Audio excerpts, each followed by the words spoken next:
En 2011 y 2010 fallecieron dos de las más importantes figuras dentro de los desarrollos del marxismo, del materialismo histórico en México y en Latinoamérica y fundamentalmente en la Universidad Nacional Autónoma de México. Me refiero al maestro Adolfo Sánchez Vázquez, que murió en 2011, y a Bolívar Echeverría, que murió en 2010. Unos cuantos años antes, en 2007, se tradujo al español el más acabado análisis filosófico, crítico e histórico de la obra de estas dos figuras. Me refiero al libro Marxismo crítico en México, Adolfo Sánchez Vázquez y Bolívar Echeverría, de Stefan Gandler. Hoy vamos a dedicar el programa a hablar sobre este libro, un poco en homenaje a don Adolfo y a Bolívar, que desafortunadamente nos dejaron. Quédense con nosotros, esto es Plaza de Armas.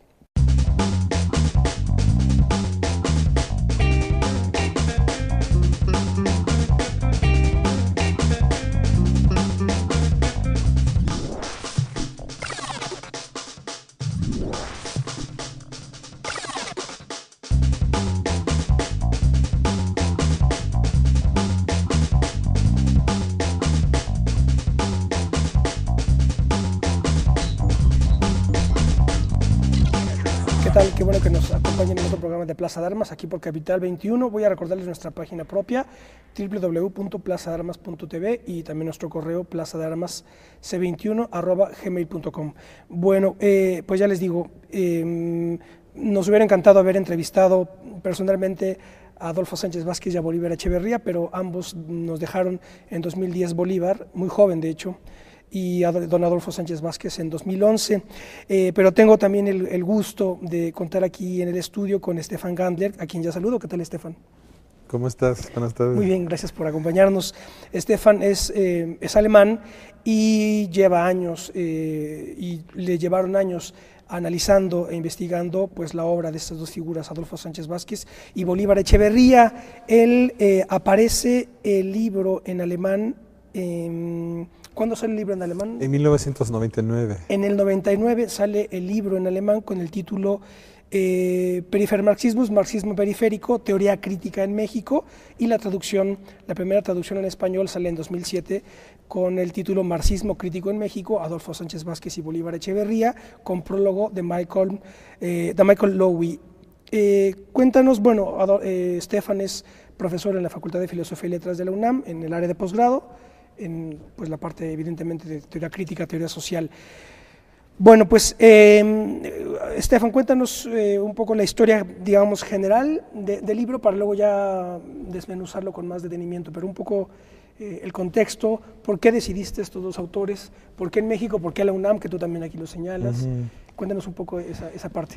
Sí, bueno, todo empezó en 1988, que vine una primera vez a México por medio año, por diferentes razones, pero sobre todo para conocer más el país y mejorar mis conocimientos del español, porque estudié, aparte de filosofía, en Frankfurt también estudios latinoamericanos, y para esto me dijeron que necesito vivir por lo menos 6 meses en un país de habla española. Entonces ahí, un poco de, no de casualidad, pero ya estando aquí dije, quiero saber qué hay aquí de filosofía marxista, que era desde Frankfurt la que más me interesaba.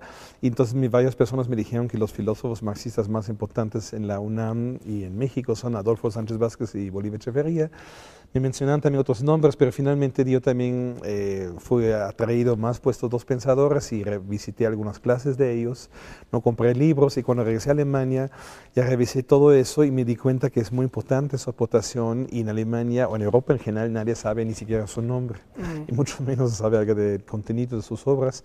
Entonces ahí empecé a formar la idea y hablar con Alfred Schmidt, que era mi maestro y después era mi asesor de tesis, doctorado, que quisiera hacer una tesis sobre este tema, no para dar a conocer al público alemán, esa era la idea original, el pensamiento de estos dos filósofos, ¿no? Que creo que injustamente no se conocen en Europa. ¿Cómo entras ya al estudio prácticamente de su obra? Bueno, digo, en parte con el contacto directo originalmente y conociendo las obras, leyéndolas poco a poco, y luego en 93 consigo una beca en Alemania y para venir aquí a México, para aquí está 3 años, ¿no? estar más en contacto con ellos, estar en las bibliotecas, conocer más el contexto filosófico y social también. Entonces así empiezo a acercarme, ¿no? Pues a doble vía, ¿no? Vía la personal y las clases, conferencias, discusiones personales y la lectura. Es interesante porque, corrígeme si me equivoco, Bolívar Echeverría tiene una importante influencia de la propia Escuela de Frankfurt, si no me equivoco. Sánchez Vázquez no tanto, ¿correcto? No, Sánchez Pero, digamos, es también, por lo menos a partir de los 70, también parte del marxismo crítico, ¿no? Entonces, y la Escuela de Frankfurt también de alguna manera es una escuela dentro del marxismo crítico, pero no está directamente influenciado por ella, mientras Bolívar sí. Bolívar estudia varios años en Berlín, en los años 60, al inicio de los 60, y aunque no estudia directamente con ellos, no estudia en Frankfurt, sino en Berlín, de todos modos, digamos, conoce el contexto y conoce mucha gente, estudiantes sobre todo, que leen a estos autores, ¿no? Bolívar Echeverría era ecuatoriano y después se afinca en México, ¿correcto? Sí, bueno, va de Ecuador a Alemania primero, a Friburgo, quiere estudiar con Heidegger, el filósofo Heidegger. Heidegger no lo recibe porque solo recibe gente que está en el doctorado en este momento, y a lo mejor también influyó que no era de Europa, porque Heidegger tenía ciertas tendencias. Sí, pero bueno, Farías sí estuvo con él, ¿no? Víctor Farías. Sí, claro, sí, cierto. Entonces, sí. Bueno, entonces, quién sabe qué fue la razón exacta, pero parece que ni siquiera le abrió la puerta, sino solo la mujer, la esposa abrió la puerta y dijo que no los va a recibir, ni siquiera los saludó, porque ellos fueron hasta su casa, porque la universidad no los había recibido. No digo ellos porque eran Bolívar Echeverría y un amigo de él de esos tiempos que se llama Horst Konitsky.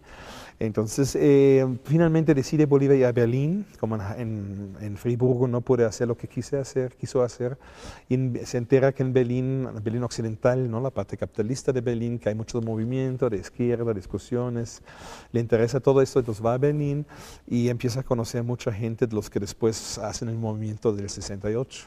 ¿No? Se involucra con ellos y en este contexto se involucra también en la lectura de textos marxistas, ¿no? Hasta este momento Bolívar estaba más en la línea del existencialismo de Heidegger, Sartre, etc. Y entonces después se concentra más en el marxismo tipo Lukács, Korsch, Escuela de Frankfurt. Correcto. Sí. Vamos a pasar a analizar ya las partes del libro. Una primera parte nos ofrece Estefan un contexto histórico teórico, vida y obra de Adolfo Sánchez Vázquez, y como seguramente se sabe, don Adolfo, él nace en España y es exiliado de la Guerra Civil, sí, ¿correcto? Sí. Es exiliado de la Guerra Civil. Andalucía, sí. Bolívar Echeverría, como ya digo, nos acaba de explicar Estefan de dónde proviene, pero primero vida y obra de Adolfo Sánchez Vázquez, luego vida y obra de Bolívar Echeverría, y luego una parte de El estado del arte se llama sobre Adolfo Sánchez Vázquez y Bolívar Echeverría y la filosofía social en América Latina. Una segunda parte está ya toda dedicada a Adolfo Sánchez Vázquez, Praxis y Conocimiento, así se titula la segunda parte. La tercera parte, Bolívar Echeverría, Valor de Uso y Etos. Y la cuarta parte sobre la relación entre praxis y etos, que podríamos decir quizá entonces que son las dos categorías fundamentales de uno y otro, ¿verdad? Sí, praxis en Sánchez Vázquez, etos en Bolívar Echeverría. ¿Por qué no iniciamos con don Adolfo para más o menos ofrecer un comentario sobre el libro? Porque es bastante voluminoso, pero bueno, estamos aquí con el autor. Como mencionaste, en los dos casos hay primero una parte biográfica y general sobre la obra y después me meto en el análisis de algunos de sus conceptos centrales. No todos hubiera sido imposible en un libro así porque han escrito demasiado para analizarlo todo en un libro. Entonces, en la parte biográfica para mí era muy interesante. Viajé incluso varias veces a España para hablar con gente del Partido Comunista Español, con Santiago Álvarez y otros, ¿no? Que habían estado con Sánchez Vázquez en la Guerra Civil Española. Me metí a algunos archivos porque Sánchez Vázquez era editor a los 22 años y era editor de un periódico de un tiraje muy grande que era para la JSU, las Juventudes Socialistas Unificadas, que tenían 500.000 de miembros, y para esta organización hizo él el diario, y a partir de esta edad, y entonces desde muy joven ya tenía una gran responsabilidad y una gran habilidad, ¿no? De escribir y organizar un periódico de izquierda. Entonces todo esto era muy interesante para mí, era fascinante también por la perspectiva desde Alemania o de Austria, ¿no? De niño vive en Austria y luego más después en Alemania.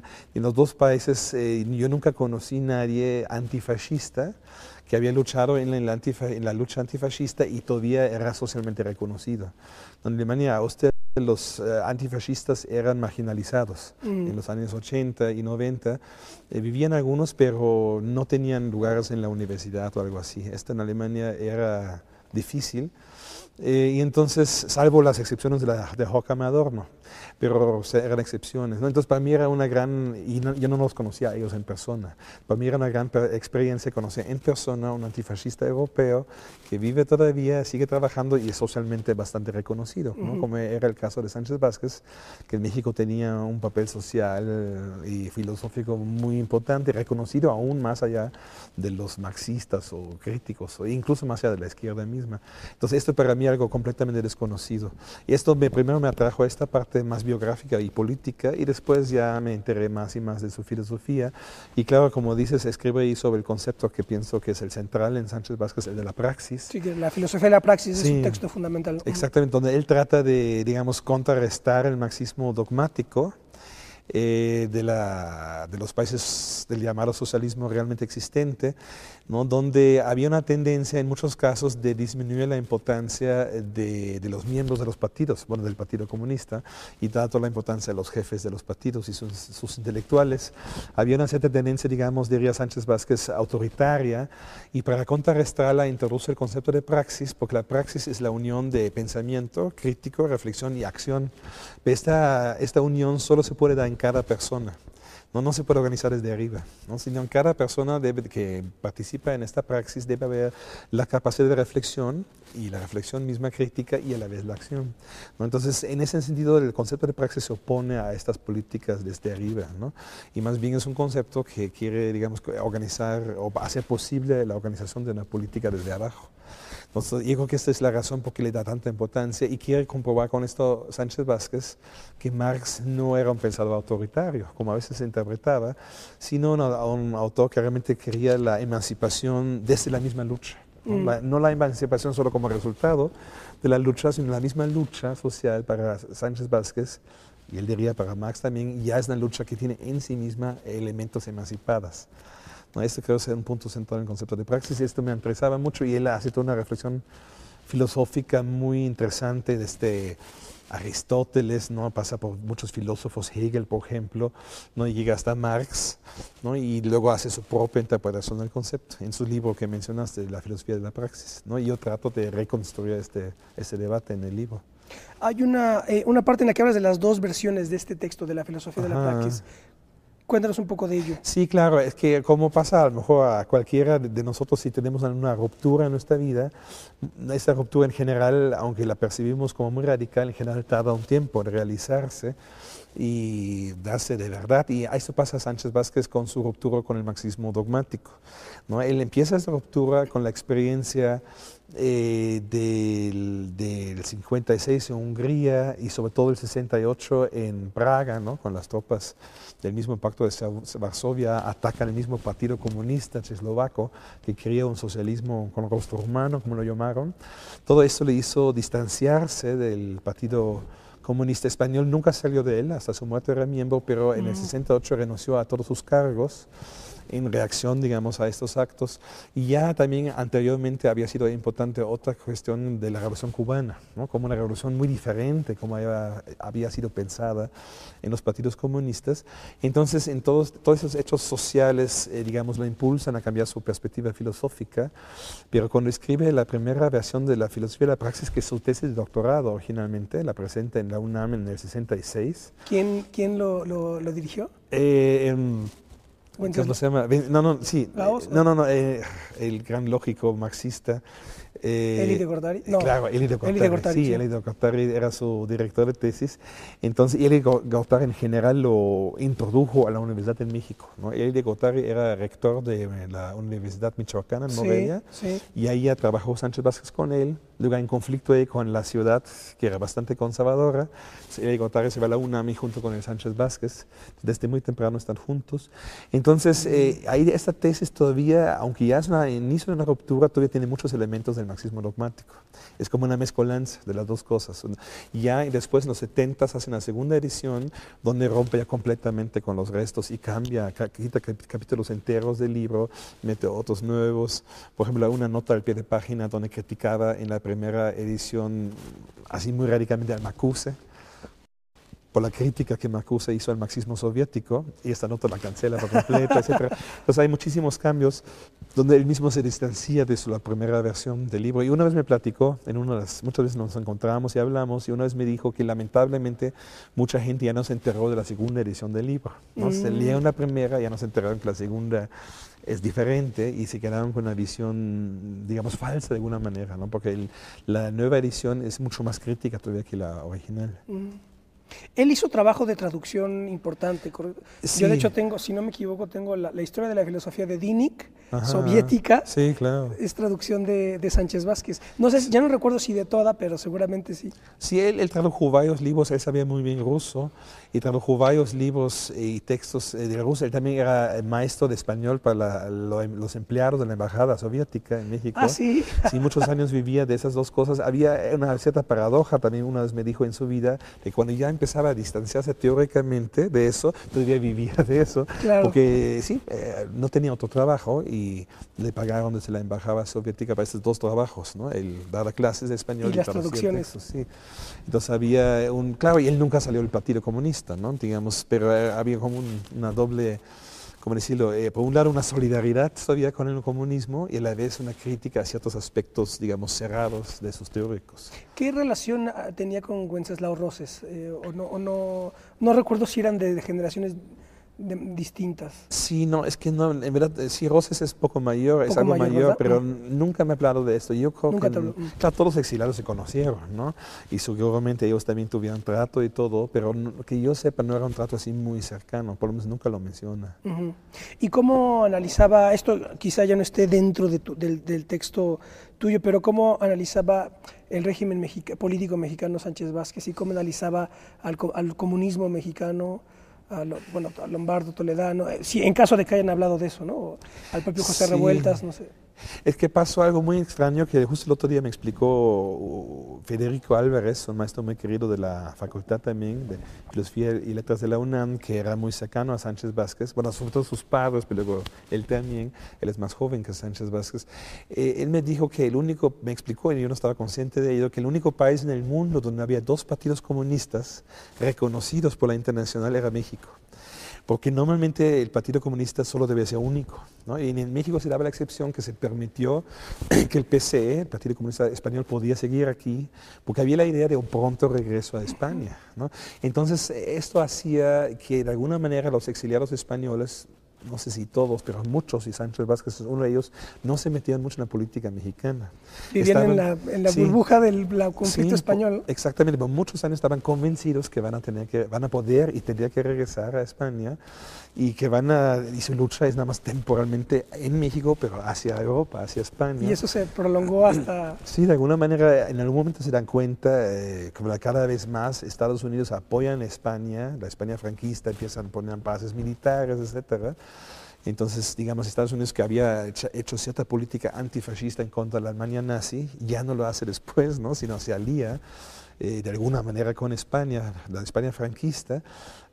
Claro que era más fácil hacerlo porque España en términos militares era neutro, ¿no? No se habían aliado militarmente con los nazis. En lo político sí, ¿no? Y los nazis los apoyaron en la guerra civil. Pero ya en la Segunda Guerra Mundial España no se metió por diferentes razones. Una era que era bastante debilitado Franco militarmente, justamente por la guerra civil. Entonces esto hizo más fácil para Estados Unidos aliarse con España, ¿no? Entonces esto a su vez hace que los exiliados españoles en México se dan cuenta que esto puede durar muchos años, ¿no? Si Estados Unidos apoya a Franco, ¿no? ¿Cómo va a caer? Entonces ahí sí empiezan a darse cuenta, pero de todos modos siguen un poco con esta actitud, la mayoría de ellos, de no meterse o en dado caso muy cautelosamente en cuestiones mexicanas. No, más bien, y Sánchez Vázquez toma la opción de hacerse filósofo cada vez más teórico, y sí hace algunas veces declaraciones públicas, por ejemplo en 94 cuando empieza la lucha zapatista en Chiapas, hace un texto, él no va a un encuentro que se organiza ahí, pero publica un texto que se lee ahí, se publica en diferentes medios mexicanos, que es obviamente solidario con su lucha, en un texto que publica poco antes de su muerte, algunos años antes, de Ética y Política, también un artículo donde dice que hay un elemento ético, moral en la lucha zapatista, lo que indignó a algunas personas, por ejemplo a Boldenberg, que estaba en la presentación, se indignó de eso, ¿no? Entonces Sánchez Vázquez era muy solidario, digamos, con este movimiento y con otros también, pero de todos modos no se metió de plano en la política mexicana. Se mantuvo siempre con cierta distancia. Ese problema del exilio permanente que se parece que va a terminar y al final nunca terminó, ¿no? Sí, justo así lo dice en un texto autobiográfico, lo dice exactamente así. No dice, una vez uno es exiliado, independientemente si regresa al país original o se queda en el país del exilio, uno siempre sigue siendo exiliado. Sí. Él viaja mucho a España después de la muerte de Franco, muchísimas veces, como entre 1 y 3 o 4 veces al año. ¿No? Entonces está en un contacto muy estrecho, su hermana vive ahí todavía, algunos amigos, ¿no? En el momento que él viaja. Entonces, pero él me dice, varias veces me dijo, voy a España y me ven como mexicano. Ya no soy español, pero claro, ellos, ese es el asunto. por todos, ¿no? Pues donde está, donde se hizo grande, donde se conoce. En España Sánchez Vázquez lo conoce muy poco, en verdad. Cómo habla, incluso, aunque habló siempre un poco como español, pero no totalmente, cómo se mueve. No, realmente se hizo de alguna manera mexicano, no como otros, mantuvo cierta postura, digamos, española, pero en España ya no lo veían como tal. Entonces, en ese sentido, aún si hubiera regresado, hubiera sido un exiliado. Claro. Sí. Bien, vamos a hacer un corte, no se vayan, estamos conversando con Stefan Gandler sobre Adolfo Sánchez Vázquez y Bolívar Echeverría. Ya volvemos.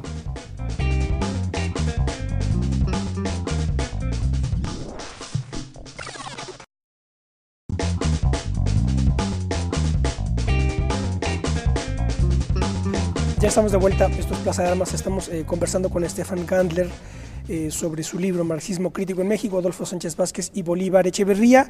Stefan también es autor de este texto editado por Siglo XXI, Fragmentos de Frankfurt, ensayos sobre la teoría crítica, la famosa Escuela de Frankfurt, editado también por Siglo XXI. Estábamos comentando sobre Sánchez Vázquez, el hecho de que pues él en realidad se mantuvo ya como un exilio permanente, ya no había manera de, si se regresaba a España hubiera seguido siendo un exiliado, y al final pues muere aquí. ¿Cuál fue digamos, se podría decir que generó alguna escuela Sánchez Vázquez? ¿Hay algún discípulo suyo que hoy esté de alguna manera formalizada con su obra, o está, digamos, dispersa en distintas generaciones? Bueno, yo creo que hay muchos maestros a nivel universitario, también a nivel preparatoria, en todo México y tal vez en toda América Latina, que fueron formados por Sánchez Vázquez, ¿no? Ya en muchas ocasiones conocí maestros que me contaron eso, que la influencia principal en su formación era Adolfo Sánchez Vázquez. El mismo Bolívar Echeverría, aunque llega ya bastante formado a México, como siempre confirmó, de todos modos entra a la UNAM en gran parte por Sánchez Vázquez, ¿no? Un tiempo es su ayudante en la Facultad de Filosofía y Letras, después iba a Economía, es profesor de tiempo completo, pero para llegar a la Facultad de Filosofía y Letras ya como maestro de tiempo completo también es sobre todo por la insistencia de Sánchez Vázquez en los gremios correspondientes para que entrara, ¿no? Porque la facultad en ese momento ya no era tan dirigido hacia, digamos, hacia una filosofía crítica de izquierda, ¿no? Sánchez Vázquez sí, digamos, le abrió las puertas, aunque no era tal cual su maestro, pero, digamos, dio una cierta protección institucional también a Bolívar Echeverría, para decirlo de esta manera. Pero yo creo que sí no dejaron una escuela tal cual en el sentido, una escuela Sánchez Vázquiana, algo así, que yo sepa no la hay, que haya un grupo de gente que sistemáticamente trabaje su obra. No la conozco por lo menos, pero sí hay, como digo, muchísimos maestros y otras personas influenciados de una manera masiva por él. ¿Él estuvo cercano al Colegio de México o no tanto, Sánchez Vázquez? Que yo sepa no, digamos su casa siempre era la UNAM, fue la UNAM, digamos, ¿no? Desde que vino de Morelia. Sí, y sobre todo en los últimos años de su vida insistió muchas veces en la importancia que tuvo la UNAM para él como el lugar donde pudo desarrollarse, donde realmente pudo hacer con mucha seriedad los estudios filosóficos que los había empezado en Madrid, en la Universidad Central, con Ortega y Gasset, pero en solo algunos pocos semestres porque los tuvo que interrumpir por la guerra civil, ¿no? Que empezó por el golpe de los franquistas. Entonces la UNAM sí era para él de alguna manera todo, ¿no? Incluso con algunos años antes de su muerte decide donar toda su biblioteca a la Facultad de Filosofía y Letras, ¿no? Y la Facultad de Filosofía y Letras le había prometido que van a reservar todo un sector de la biblioteca como fondo reservado. Lamentablemente hasta el día de hoy todavía no se ha hecho. los libros están en su casa, pero digamos, yo creo que en el momento que la facultad recoge los libros se va a hacer. Entonces él sí estaba entregado casi completamente a la UNAM, se puede decir.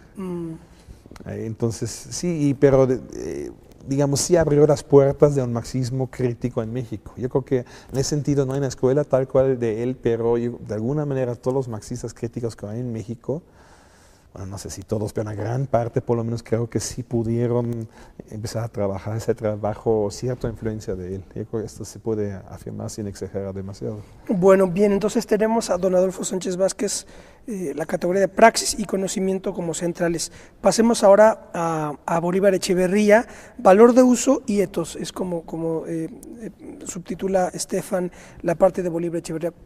Abordemos ahora un poco a Bolívar, que quizá, corrígeme, si me equivoco, quizá él sí tiene más discípulos que están más sistemáticamente estudiando su obra o también un poco disperso. Claro, hay un grupo de lectura, por Exacto. ejemplo, en la facultad. Sí, en la de economía, ¿no?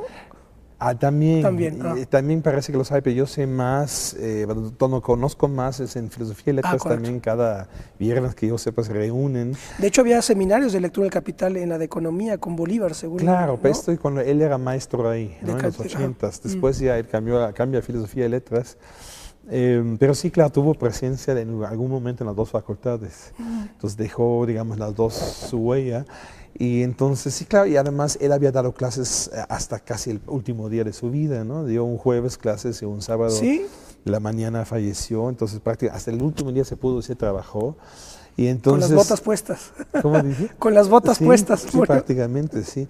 Entonces, él, digamos, sí tuvo más presencia hasta el final, porque Sánchez Vázquez los últimos años ya por condiciones de salud física, mentalmente estaba totalmente lúcido, pero por razones físicas ya no pudo dar clases, era imposible, ¿no? Ya tenía 95 años. Entonces se alejó lentamente de la facultad, sobre todo los alumnos jóvenes, ¿no? Muchos ya no lo conocen. Mientras en Bolívar Echeverría sí los conocen. En la licenciatura daba clases en el posgrado. Entonces, y claro, Bolívar Echeverría, ya hablando sobre lo filosófico, hace varias aportaciones muy importantes. La que a mí más me interesaba era lo del valor de uso y la relación del valor de uso, que es un concepto importante en Marx, con la cuestión de la cultura, de las diferentes civilizaciones que hay hoy en día en el mundo y con esto, con la comunicación también, ¿no? Entonces, Bolívar trata un poco de dar un giro a esa discusión de lo que a sus veces se llama giro lingüístico, ¿no? En los 80s, 90 en la filosofía se da el giro lingüístico, quiere decir que muchos filósofos dicen lo importante ya no es el ser de las cosas, lo ontológico, tampoco ya no lo como era sobre todo en la filosofía griega, etcétera, ya tampoco es lo epistemológico, el conocimiento de las cosas, como es importante en el idealismo alemán, por ejemplo. Kant dice lo importante es lo que pensamos de las cosas, lo que son es otra cosa, podemos hablar de lo que sabemos de ellas, ¿no? Y el giro lingüístico dice, bueno, quién sabe si podemos realmente expresar verbalmente todo lo que pensamos. Lo único que sabemos de la otra persona es que nos dice, ¿no? Si piensa lo mismo que dice, tampoco lo sabemos. Ese es el giro lingüístico, ¿no? Dicho de una manera muy rápido. Entonces, Bolívar Echeverría trata un poco de contrarrestar este giro lingüístico que tiene como peligro que se aleja uno de los estudios materiales de las cosas, ¿no? De repente lo único que cuenta es que cómo pienso y no sé cómo, ¿no? Si tengo ropa o adhesión médica es como secundario, lo importante es si estoy feliz, si sonrío todo el día y digo no me importa ser pobre, ¿no? Es un poco simplificando. Claro. A veces hay peligro, ¿no? Una cierta, digamos, justificación implícita de las relaciones sociales existentes puede haber con este giro lingüístico.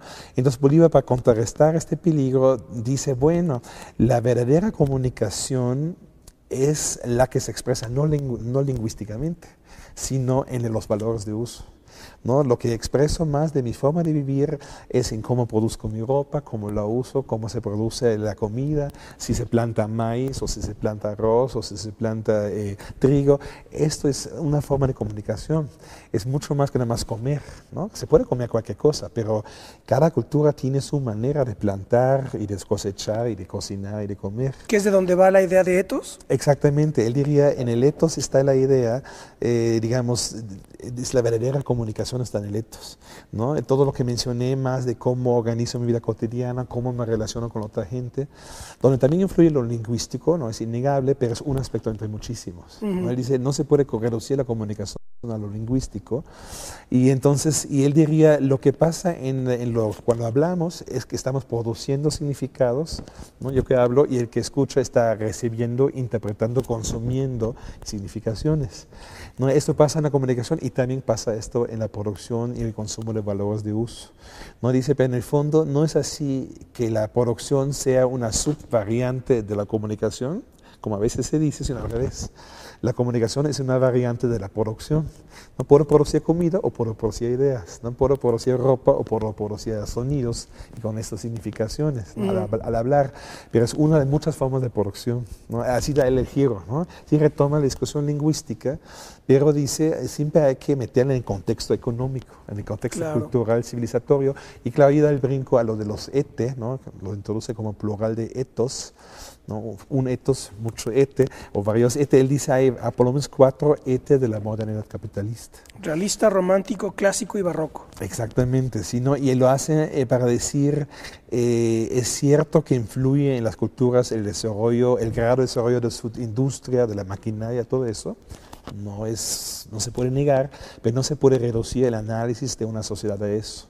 No, por esto él no estaría de acuerdo de hablar de países desarrollados y subdesarrollados.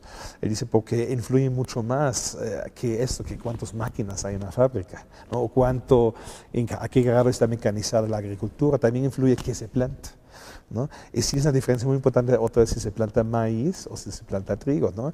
Y no solamente influye si uso tractor o burro, ¿no? Entonces él dice, para analizar la historia actual de México, por ejemplo, no hay que verlo nada más como un país que trata de alcanzar a Estados Unidos o trata de alcanzar a Europa y está siempre un poco atrasado, sino hay que verlo como un país, por ejemplo, con su propia dinámica cultural civilizatoria, ¿no? Y que no se puede comparar así directamente, no se puede decir que un ethos es más avanzado que el otro, no tiene sentido, tiene su propio camino cada uno y tiene una propia dinámica, ¿no? Y claro, tal vez para entrar un poco más, él diría, hay un problema en el marxismo, en el capitalismo que entiende el marxismo, lo entienden Marx y otros marxistas, que es la contradicción entre valor y valor de uso, ¿no? El valor es lo económico en sentido de las ganancias, de cuántas horas necesito para producir algo y toda esa parte, ¿no? La parte abstracta, digamos, la parte social en el sentido abstracto, y la parte del valor de uso es una parte privada, diría Marx, aunque tienen también un lado social en el sentido de lo cultural, civilizatorio, ¿no? Y que es, si produzco zapatos o si produzco una chamarra, un pantalón, ¿no? Tienen el valor de uso de cubrirme del frío, por ejemplo, ¿no? La comida tiene el valor de uso de quitarme el hambre. Entonces, algo puede tener valor de uso, como por ejemplo el agua de un manantial, sin tener valor, porque no fue producido por ninguna persona. Entonces, en el capitalismo, lo único que cuenta es el valor.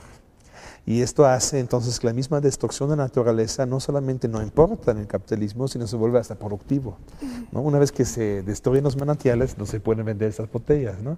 Nadie las compraría si hubiera manantiales aquí en la esquina del edificio, ¿no? Todos saldríamos a tomarlo ahí porque sería mucho más rico. Entonces, el valor de uso entonces está en una contradicción con el valor en el capitalismo. Y Bolívar dice, hay 4 maneras de reaccionar ante esta contradicción, ¿no? Él dice, esta contradicción hace invivible la vida. ¿Qué son los 4 etos? Exactamente. ¿Nos puedes explicar rápidamente cuál? Sí, él diría, no, el realista, que es el dominante hoy en día, es donde se niega todo el problema, se dice no hay problema, ¿no? Es como el arte realista que hace como si todo fuera directamente visible, todo fuera claro, no hay que usar ningún método sofisticado para ver la realidad. Así también es el etos realista, ¿no? Él retoma estos términos de la historia del arte. El etos realista dice no hay problema. Si un país tiene mucho valor, el Producto Bruto Interno es alto, crece, entonces la población está feliz, ¿no? Porque los números de la macroeconomía van bien, entonces no hay problema, ¿no? Automáticamente la gente come mejor, se viste mejor, vive mejor, todo está bien, ¿no? Ellos no solamente no dicen que no hay ninguna contradicción entre valor y valor de uso, sino dicen que siempre lo importante va a ser el valor. El valor de uso es como un apéndice que automáticamente se mejora si lo otro se mejora. Ese es el otro realista, que es bastante ingenuo, ¿no? Se cree realista, no lo es, pues se cree muy realista. Claro. ¿no? Entonces el otro es, bueno, hay 4, ¿no? Pero rápidamente. ¿Romántico? El romántico sí, igual que el realista, no ve la contradicción, pero festeja todo el tiempo el valor de uso. Un poco el Partido Verde en Alemania podría ser eso. ¿El partido qué? ¿Verde? Verde, sí. En México, quién sabe, ¿no? Pero en Alemania sí, ¿no? Que son del movimiento ecologista, antinuclear, etcétera.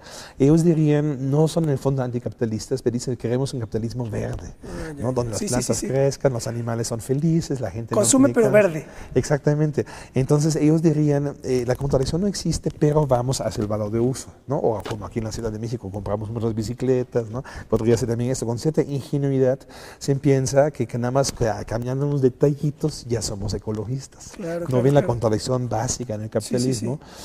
Incluso digamos, sin compararlo, pero también el nazismo tiene un elemento romántico, ¿no? Si ves los textos nazis, casi todos dicen el bosque alemán, la sangre alemana, el suelo alemán, ¿no? Hay una falsa relación directa con lo natural, ¿no? Que Bolívar y también Marx dirían, esto no existe, ¿no? Solo si vía lo social podemos llevar a lo natural, no es posible esta relación directa, ¿no? Ni menos en el capitalismo. Pero bueno, entonces el etos... Estefan, déjanos hacer un corte. Claro. Nos quedamos, falta etos clásico y etos barroco, ya volvemos. Está bien.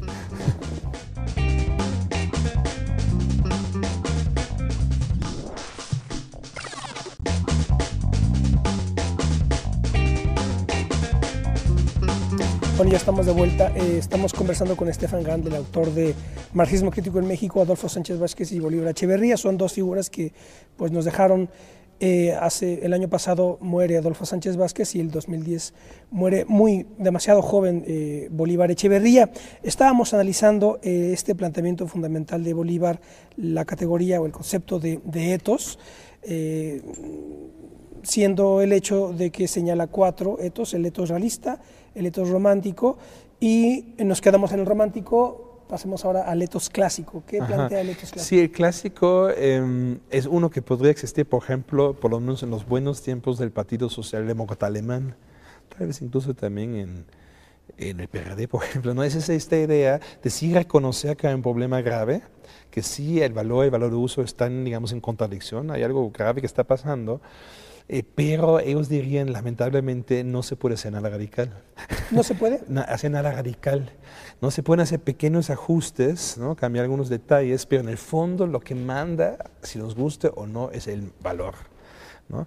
Y aunque es terrible que la gente no tenga mucha comida, que no tenga buena ropa, no tenga suficiente atención médica, tratamos de mitigar los problemas, pero siempre tenemos que someternos a la lógica de la macroeconomía. Pero situándose en la contradicción, reconociendo la contradicción. Reconociéndola, pero en el fondo no tratando de superarla, sino solo moverse dentro de ella con cierto espíritu crítico, pero por eso lo llama Bolívar Echeverría con una actitud trágica, ¿no? Como en el teatro clásico griego.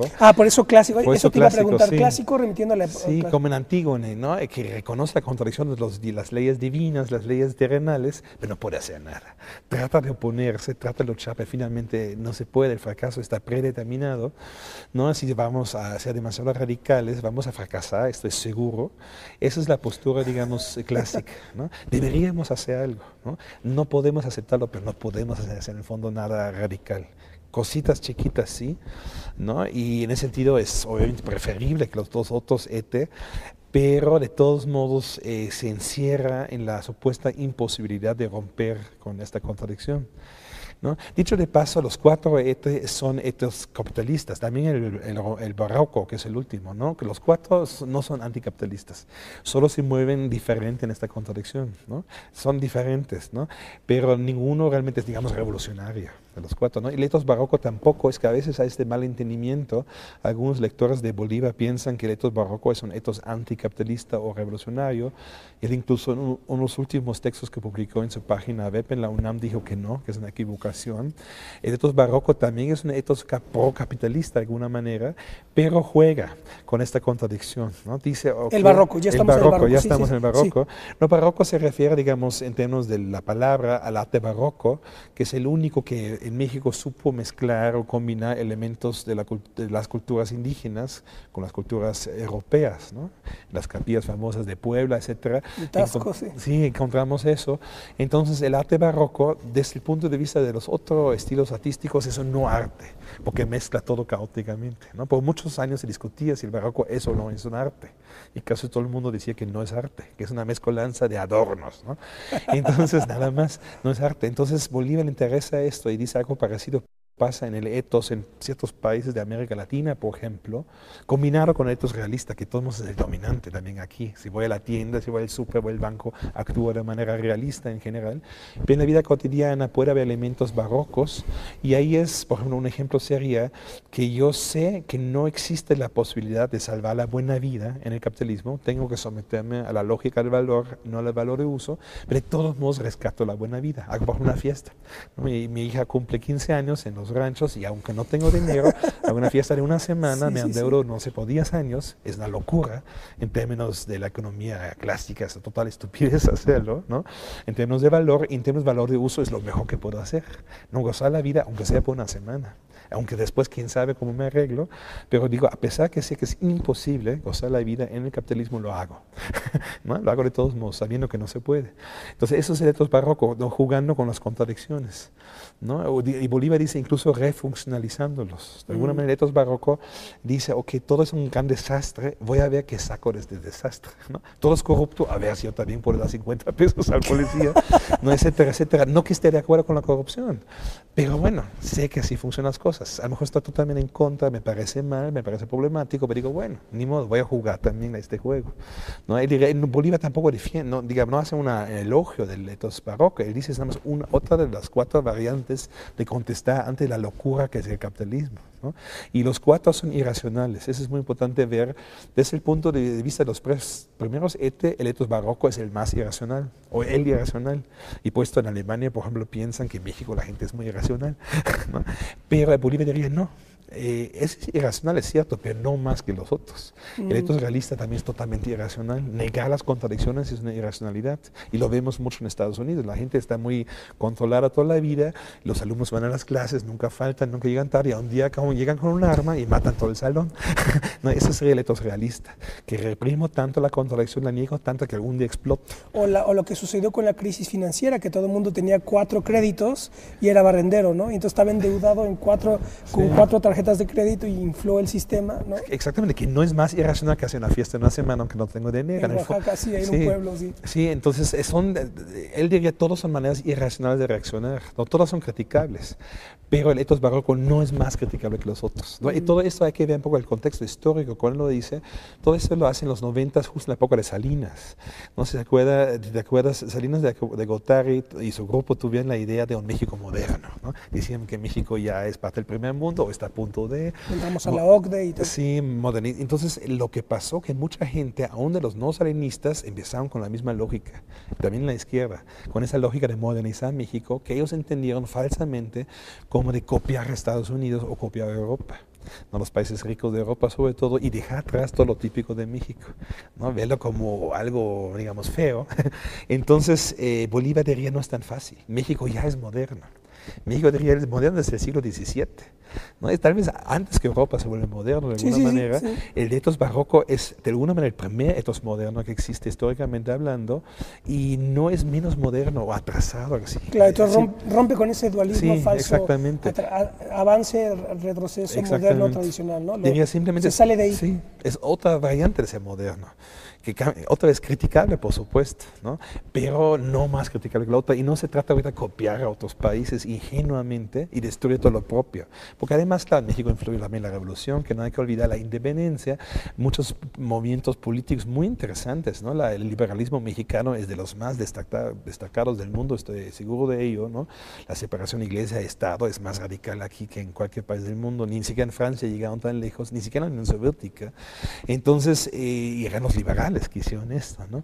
Entonces, eran muy modernos en ese sentido, entendieron cómo hay que construir una sociedad más libre, más moderna, tal vez más que en otros países, pero a la vez eran de alguna manera barrocos. Por ejemplo, Juárez era muy barroco, es liberal, anticlerical, y a veces totalmente católico, quiere que sus hijas se casen. Eso solo un barroco aguanta esta contradicción, ¿no? Pero hace posible una variante muy interesante de modernidad. No es capitalista de todos modos, pero interesante. Y Bolívar diría, no tiene sentido destruir eso y copiar lo otro. Más bien, habría que ver cómo de cada estas 4 formas de modernidad lleguemos a una modernidad postcapitalista. pero no es necesario pasar por el camino de la modernidad realista. No que a lo mejor, y entonces, por ejemplo, Bolívar, ¿cómo veía, por ejemplo, la Unión Soviética como parte de ese, o sea, entró en la propia dialéctica del capitalismo a su misma escala, digamos, ¿sería? Sí, yo nunca he escuchado de él. ¿Qué opinó sobre la Unión Soviética? Yo creo que se podría aplicar su modelo, los 4 ejes, en ese sentido que también Stalin, por ejemplo, y su grupo cometían el mismo error, de alguna manera de querer, digamos, ciegamente aplicar el modelo realista, sí. Y no entendiendo la aportación de ciertas culturas muy viejas que hay, o había y hay en la Unión Soviética, bueno, en Rusia, en ese entonces Unión Soviética, de colectividad, de un cierto socialismo primitivo. Todo eso no entendieron en su importancia y querían dejarlo atrás y entrar a la modernidad capitalista y realista. No, claro, ellos lo llamaron diferente, lo llamaron socialismo realista. Es que, ¿sabes qué? Yo recuerdo que creo que fue Carl Schmitt, que decía, me parece que dijo que, dice, el problema de la Rusia soviética es que se tomó demasiado en serio el siglo XIX. O sea, digamos, este racionalismo de industrialización, ¿verdad? Y el radicalismo revolucionario, decía, Sí. se lo tomó demasiado en serio. Aunque Bolívar lo diría un poco diferente, creo, si se aplicaría a esta cuestión, él diría, creo que en verdad esta supuesta racionalidad del siglo XIX ya es altamente irracional, claro. Solo aparentemente es racional, claro. Solo es una manera de jugar con esta irracionalidad que es el capitalismo, ¿no? Que en vez de buscar la felicidad de la gente, busca el crecimiento económico sin ninguna razón, busca, y digamos, sí, hay una razón, la razón es que se hagan ricos los capitalistas, ¿no? Esa es la única razón que mueve el capitalismo, no hay ninguna otra, aunque digan que sí, pero eso es obviamente falso. Entonces, ese es el problema, que la Unión Soviética, a pesar que quiere aplicar un modelo no capitalista, sigue este falso racionalismo del siglo XIX. Pero me entiendes que es en el fondo es irracional, ¿no? Producir para producir, ¿no? Y como si fuera un bien en sí producir. Pero es que también, ahora que estábamos en el corte hablando de lo de Heidegger, que Heidegger también en algún sentido planteaba lo mismo, que tanto el capitalismo como el socialismo habían sido frutos del mismo proyecto moderno judio-cristiano. Y por eso es lo que Farías analiza en Heidegger y el nazismo, que por eso Heidegger se alinea con el nazismo, ¿no? Políticamente. Sí, claro, en Heidegger, digamos, ese es un tema muy complejo porque, sí. Claro, que mencionas Heidegger, se podría mencionar que, lo dije hace rato, que Bolívar, no solamente como joven, sino incluso hasta sus últimos días, era bastante influenciado por Heidegger. Sí, claro, sí. No, era el punto su proyecto originario era estar, sí. Así.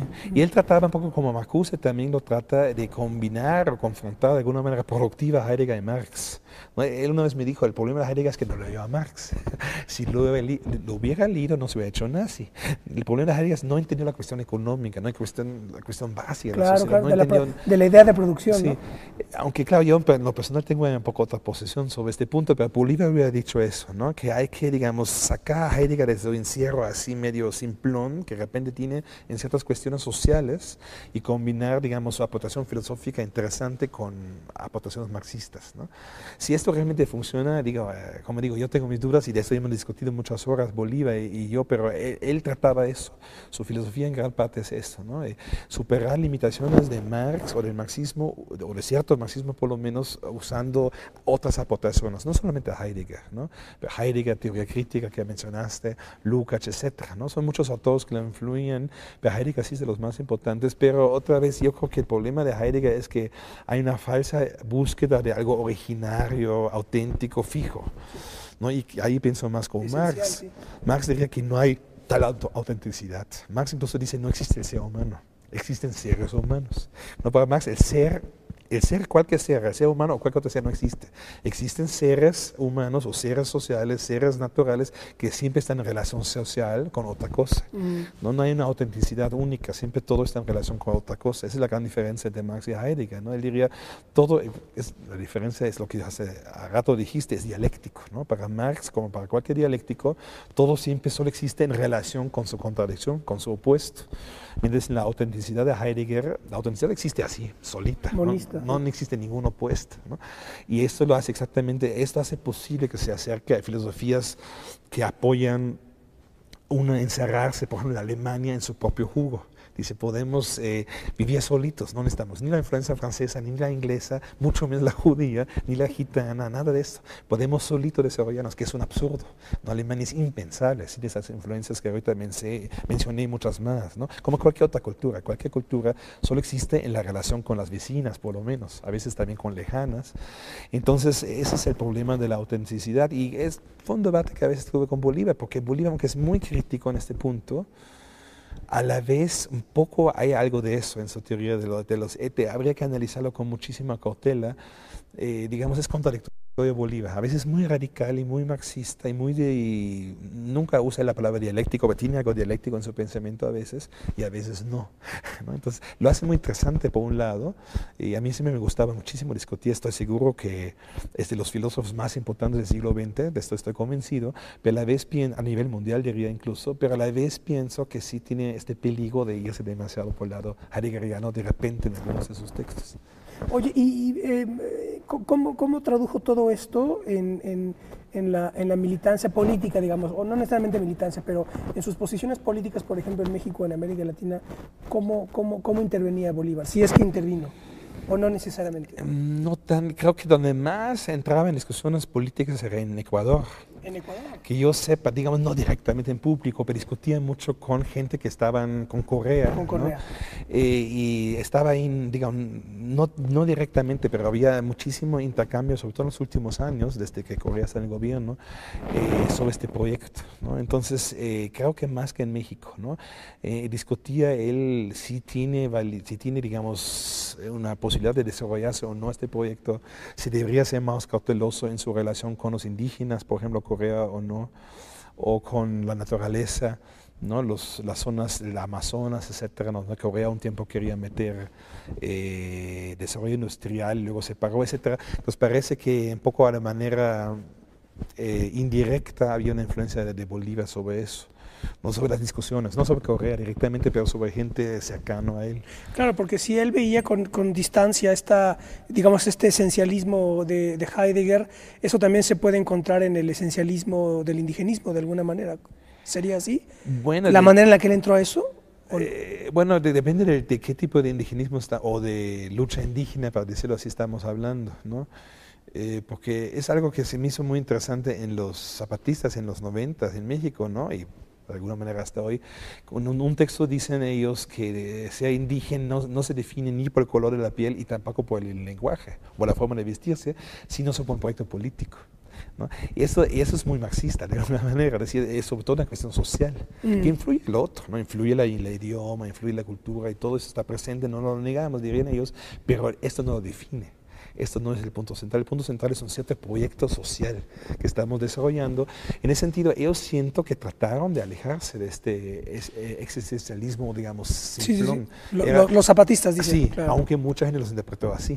Muchos, claro. sobre todo gente que vinieron de Europa, dijeron, lo auténtico, los indígenas que quieren regresar a lo milenario, aunque ellos nunca lo habían dicho, porque yo sepa, por lo menos, que en los textos que he leído, de ellos en la jornada, etcétera. Entonces, pero Bolívar ahí también tuvo una posición muy interesante en ese debate, ¿no? Él va a esos encuentros que mencioné hace rato, que Sánchez Vázquez ya no puede ir, él sí va y discute con ellos, publica después el texto. Entonces, él tiene una posición bastante cautelosa, ¿no? En esta discusión no es esencialista Bolívar, ¿no? No lo siento yo.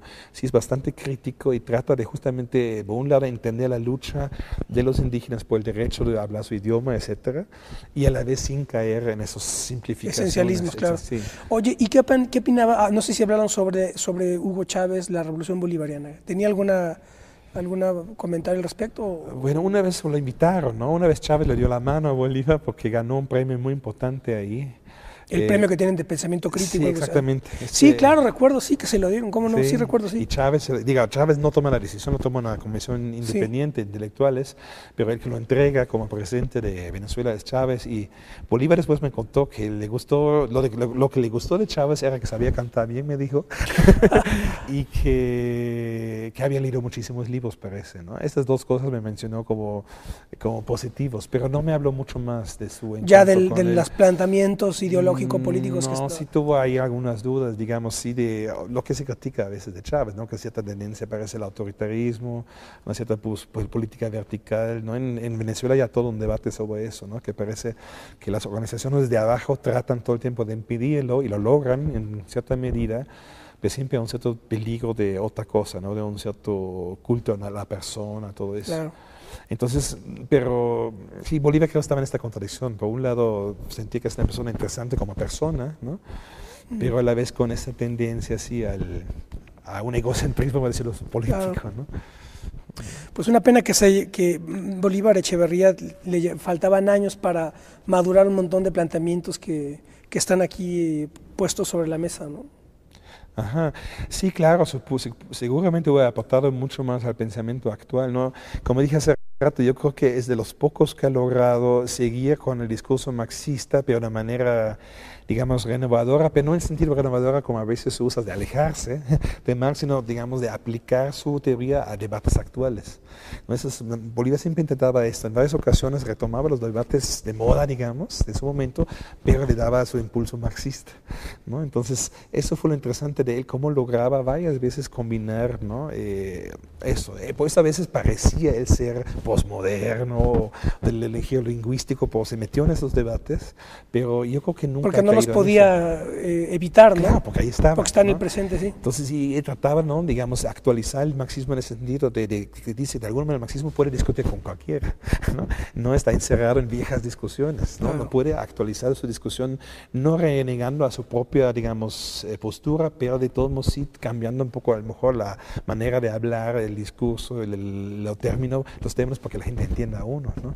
Creo que este fue su intento y creo que sí es de los filósofos que con más habilidad lo han hecho y creo que sí es un gran problema que casi no se conoce fuera de México y Ecuador, ¿no? Ahorita se conoce un poco más en América Latina.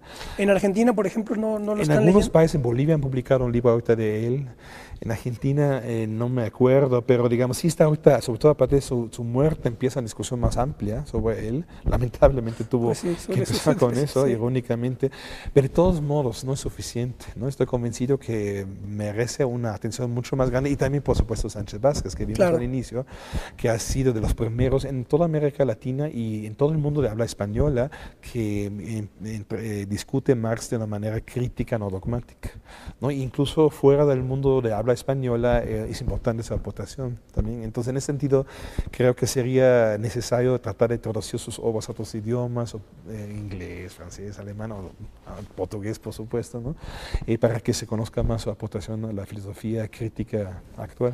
Me comentabas, Stefan, ya con esto terminaríamos, que fue un poco problemático que te publicaran el libro en Alemania porque hablabas de Marx, de marxismo, ¿no? Sí, bueno, sobre todo para conseguir una beca era difícil en la universidad misma.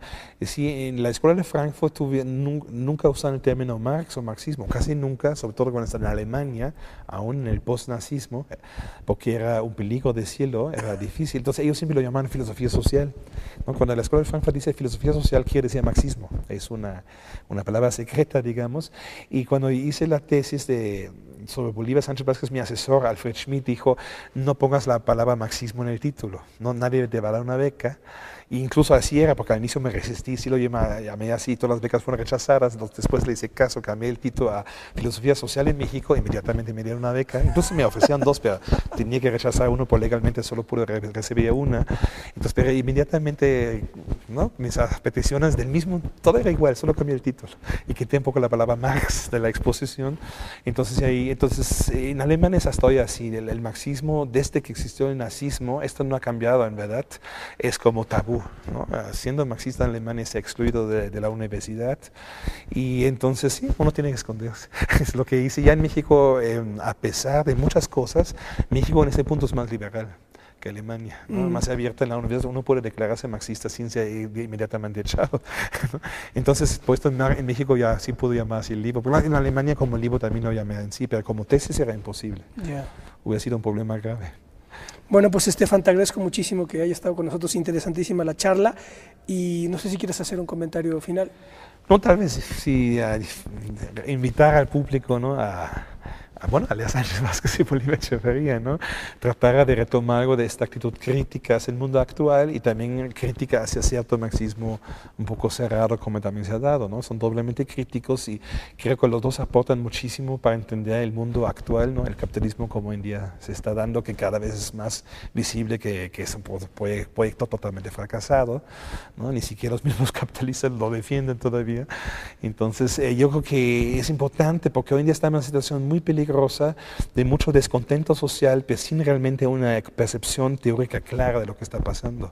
Eso es muy peligroso en el sentido que también puede convertirse en un movimiento anticapitalista pero de derecha. Claro. ¿No? En ese sentido creo que es muy importante que haya teorías de izquierda que son abiertas y son críticas, que pueden ayudarnos a entender lo que está pasando, pero sin caer en el racismo, en el machismo, en el antisemitismo, etc. Claro. Y para esto creo que sirven estos textos. Muy bien, muy interesante. Muchísimas gracias, Stefan. Y bueno, pues ya lo saben, de Stefan Gandler, Marxismo crítico en México, Adolfo Sánchez Vázquez y Bolívar Echeverría. Nos vemos la próxima.